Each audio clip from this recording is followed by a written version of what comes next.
Hi friends, బుజ్జి vlogs. ఇవాళండి నేను సేమియా ఉప్మా చేస్తున్నానండి. ఇవన్నీ ముందుగా సేమియా ఫ్రై చేసుకొని పక్కన పెట్టుకోవాలండి. కోసేపు మీడియంలో పెట్టి బాగా ఎర్రగా వేగే వరకు వేపుకోవాలండి. ఇప్పుడైతే 2 స్పూన్లు ఆయిల్ వేసుకుంటున్నానండి. ఆయిల్ వేడెక్కిందండి. ఇప్పుడైతే పోపులు జీలకర్ర, కరివేపాకు వేసుకుంటున్నానండి.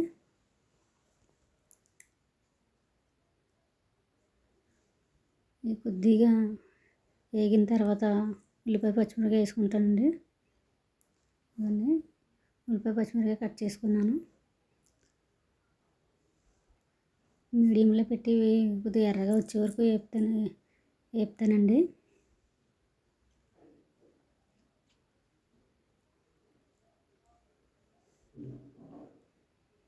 కొద్దిగా మెత్తబడ్డాయండి. ఇవన్నీ ఎర్రగా అయ్యాయి.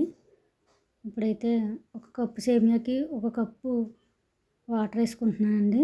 ఒక కప్పు సేమియాకి 1 కప్పు వాటర్ సరిపోద్దండి.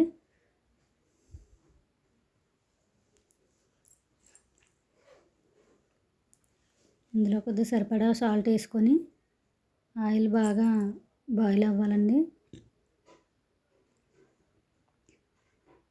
బాగా బాయిల్ అయిన తర్వాత అప్పుడు సేమియా వేసుకోవాలండి. వాటర్ బాగా తెరలమరగాలండి. ఇవన్నీ సేమియా వాటర్ మరుగుతుంది కదండి. ఇప్పుడైతే సేమియా వేస్తున్నాను.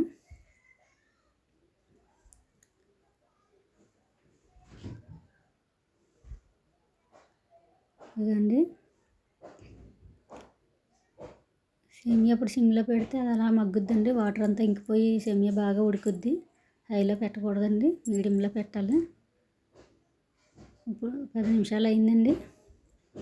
ఇదిగోండి కొద్దిగా మగ్గితే సరిపోతుందండి. అయిపోయిందండి సేమియా. అయితే ఇలా ఉంటేనే బాగుంటుందండి.